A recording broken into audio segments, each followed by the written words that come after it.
Block fired 4,000 people. Jack Dorsey said AI made them unnecessary. The stock surged over 20%, but then 7 of those workers talked to The Guardian. Every single one said the same thing. AI doesn't work. 95% of the code still needs human fixes, not up to company standard on the first try. Oracle is firing 30,000 people, not because AI replaced them, because they need to free up 8 to 10 billion in cash to fund data centers for a customer that's already leaving.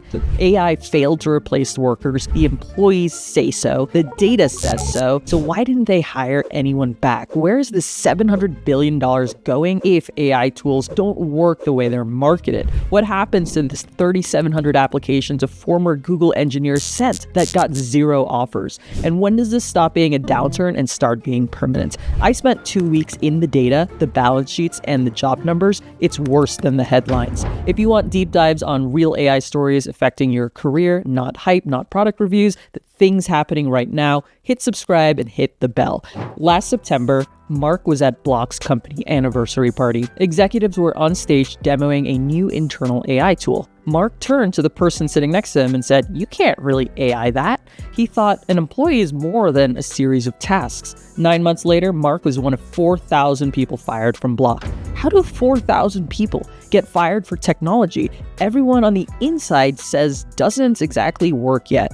The Guardian spoke to 7 current and recently laid off Block employees. What they describe is slow motion betrayal. It started with encouragement. Block told employees to use AI. Mark, who worked in product, was open to it. The tools helped with some tasks, but they weren't proactive. He had to tell them what to do. Then encouragement became a requirement. Block started monitoring AI usage down to specific tools and tokens. Liam, a software engineer, recalls his manager pulling him aside. "How are you using AI? What steps would you take to use it more?" It was very clear, according to Liam. In his words, if you weren't using AI, your job was in danger.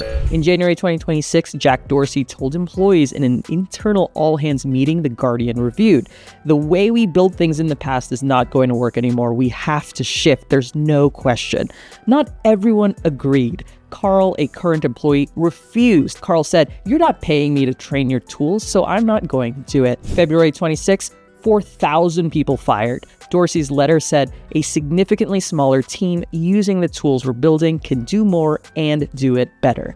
Block's engineering lead posted a Slack message expressing gratitude. Employees responded with hundreds of thumbs down emojis, tomatoes, middle fingers, and clown faces.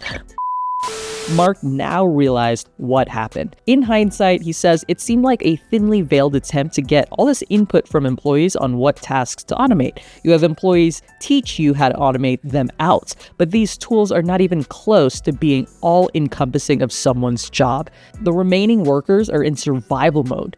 Oliver, recently laid off, says everyone I know still there has a ton of dread because they realize their workload has quadrupled or 10x'd and AI is not going to fix it. Takeda, a data scientist, survived the layoffs. Block offered her a dramatic pay increase. She quit anyway. She wrote on LinkedIn, "It's nothing short of dystopian to be forced to employ the very tools that accelerate the disappearance of the jobs on which our livelihoods depend."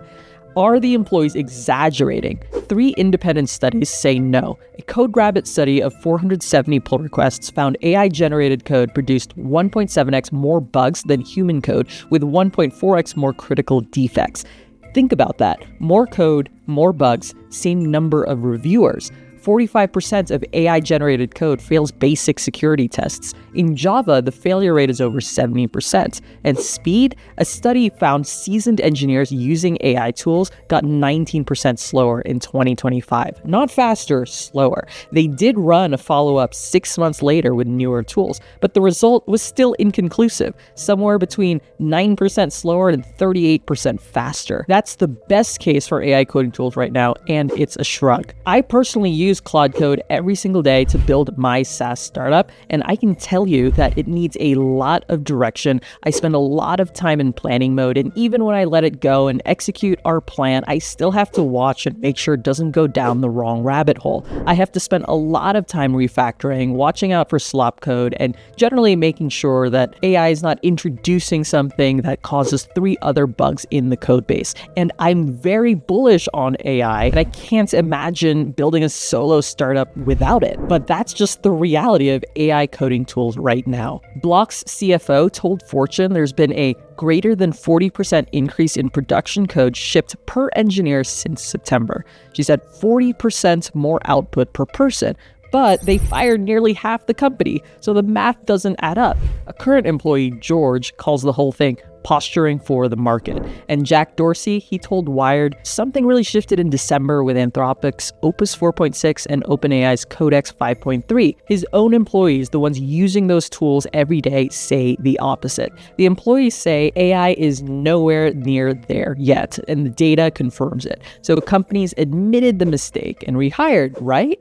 No, they spent hundreds of billions doubling down. Oracle committed $156 billion to build cloud infrastructure for OpenAI. Then they ran out of money. Now they're firing 30,000 people to cover the bill. So how are they paying for it? Debt.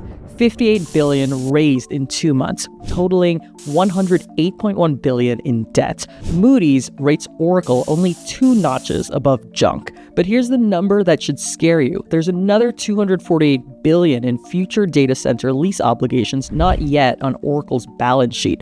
$248 billion off the books. So what happens when banks notice? Well, they already have. Banks are pulling back from Oracle-linked financing. Oracle is now requiring new customers to pay 40% upfront before they even build the servers. They're considering selling Cerner, the healthcare unit they bought for $28.3 billion in 2022. Think of it as pulling up the drawbridge after you've crossed. The senior engineers who built Oracle's existing systems are inside the castle. The 30,000 people about to get fired are standing outside, and Oracle is charging $156 billion to build a new gate that doesn't open. And the customer Oracle is building all of this for? To OpenAI, which has already started shifting its near-term capacity needs to Microsoft and Amazon. Bloomberg separately reported Oracle and OpenAI ended plans to expand their flagship data center. Oracle's stock has lost over half its value since September 2025. $463 billion in market cap gone.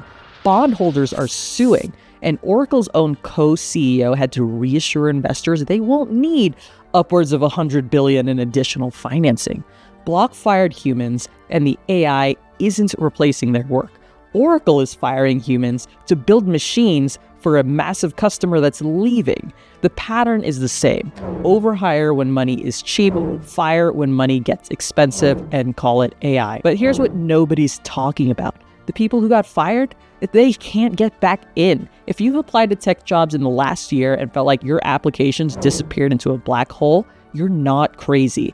Hit the like button and tell me in the comments, how many applications have you sent? I want to hear the real numbers and reply rates. John Marcus worked at Google, laid off 2.5 years ago. Since then, he's applied to 3,700 jobs and personally emailed over 2,200 founders. 0 offers. He burned through his savings, got evicted. He's living in his car. Marcus isn't lazy. He's a former Google employee, doing everything formal career advice says to do. Apply broadly, network aggressively, customize your applications. The system is designed to filter people out, not let them in. Red Balloon CEO calls this the invisible layoff. Here's how it works. Job seekers use AI to mass apply everywhere. Companies use AI to filter the applications, but AI prefers AI-written resumes. However, a perfect resume and a perfect employee are not the same thing. Fewer people get hired, the job stays open, the company uses AI to fill the gap, but AI doesn't actually fill the gap. You need a really trained person to supervise it. And the numbers confirm this. February 2026, the economy lost 92,000 jobs, even though economists expected a gain of 59,000. A community survey of laid-off tech employees found 70% have been unemployed for over 6 months. 70%. 85% were ghosted after initial contact. 51% fell victim to job scams. Goldman Sachs estimated AI had already resulted in 5,000 to 10,000 monthly net job losses in the most exposed U.S. industries. Every month, 5,000 to 10,000. But the deeper problem isn't AI filtering resumes. Former Amazon director explains the structural shift. Quote, "The compression is not AI deleting jobs from the top down. It's the economy collapsing the distance between the person who does the work and the person who pays for the work. When money was free, low interest rates, companies hired layers of middle managers and coordinators between the builder who does the work and the customer who pays. Now, money is expensive. Interest rates rose. Those layers are getting eliminated, and nobody's planning in the near term to bring them back. The threat was not AI. AI is the cover story. The threat was sitting in a system that was only ever sustainable when money was free. And here's the contradiction. Even the Red Balloon CEO warns about this invisible layoff and admits he basically tripled his own engineering department's output without adding a single person. The people sounding the alarm are doing the same thing they're warning about. John Marcus applied to 3,700 jobs, thousands of tech workers unemployed for over 6 months, and an economist compared what's happening right now to the worst tech recession of all time. He ran the numbers. They're ugly. He says, "Never once did I ever think my tech job would be the equivalent of work in retail." This is from a real person, a developer who did everything right, got the degree, landed the job, built the skills, and now contract work pays retail wages. Senior software developer salaries have dropped roughly 10% year over year. Entry-level tech hiring has plummeted nearly 15% since pre-pandemic levels. One Indeed economist states, "You really feel for those people who started studying computer science 4 or 5 years ago and were told this is a surefire way to get into the labor market." Another economist, Joseph Politano, ran the numbers after the February jobs report. Tech job losses now outpace both the 2008 recession and the 2020 downturn. The only comparison left is the dot-com bust. He says, "The fact that the only thing you can compare it to is the worst tech job recession of all time is pretty bad. We're talking about 3 years of job losses, and it's getting worse, not better. Remember the drawbridge analogy? The senior engineers are inside the castle, but the 22-year-old who was supposed to train under them, they're standing outside the gates. Companies stopped hiring juniors, Gen Z, but if juniors don't get hired, they don't become seniors. 5 years from now, there won't be enough senior engineers, but that's a future problem. Today's problem is a 22-year-old with a CS degree and no way in. Every tech disruption follows this playbook. In the 1990s, companies offshored manufacturing and blamed globalization. In the 2000s, they offshored IT and blamed efficiency.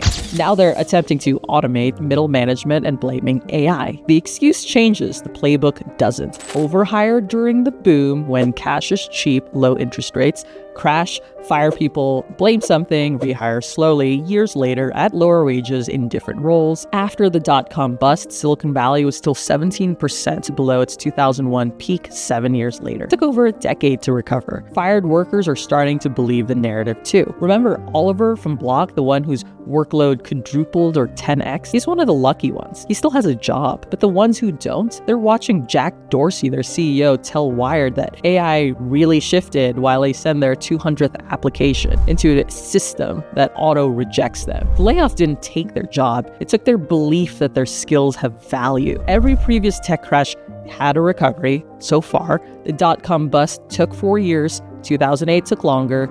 We're now 3 years into this one, and it is getting worse. So the question is, what do you do? Remember Mark at that party last September? He said, "You can't really AI that." He was right. The AI didn't do his job, and the data proved it. 1.7x more bugs from AI coding, senior engineers slowing down, code not quite up to standard. 7 of his coworkers told The Guardian the same thing. But Mark was still fired. Block isn't hiring anyone back. They're spending the savings on stock buybacks, while Oracle spends $156 billion building infrastructure for a customer already leaving. AI didn't replace developers. It replaced the delusion that software development is an easy automated task. If you take 3 things from this video, number 1, ignore the press release, read the balance sheet. Mark's team said AI doesn't do their jobs. The data confirms it. Mark confirms it. Block fired them anyway, and the stock surged over 20%. Oracle owes $108 billion, and its biggest customer, OpenAI, is leaving. So when a CEO says AI, the question isn't whether the technology works, it's who benefits from saying it does. Key learning number 2, the layers are collapsing. Not because AI is amazing, it is amazing, but it's not that good. They're collapsing because they were already unnecessary. When money was free and the interest rates were low, companies hired lots of people between the builder and the customer who pays. Now money is expensive, interest rates are higher, those roles are disappearing, and nobody's planning to bring them back. AI didn't kill them, expensive money did. AI is the excuse, and we've seen this cycle historically many times. Key learning number 3, the front door is sealed right now. Stop knocking. The same tools that let BlockFire 4,000 people, AI, well, they let one person do what used to take a team of 10, especially when you don't work at a mid to large enterprise with lots of layers of bureaucracy, complex team management, alignment, politics, and negotiation. The layers are collapsing in both directions. Companies don't need as many employees, but also employees don't need companies either. I honestly believe it's never been a better time to be a solopreneur and an entrepreneur, to take your skills, especially if you're technical, and pair them with AI tools and build something for yourself instead of begging a company to let you build it. If you're waiting for a corporation to give you permission to work, you are standing in the wrong line. Tell me in the comments, are you building your own thing right now? Hit like, hit subscribe, and I'll see you in the next video.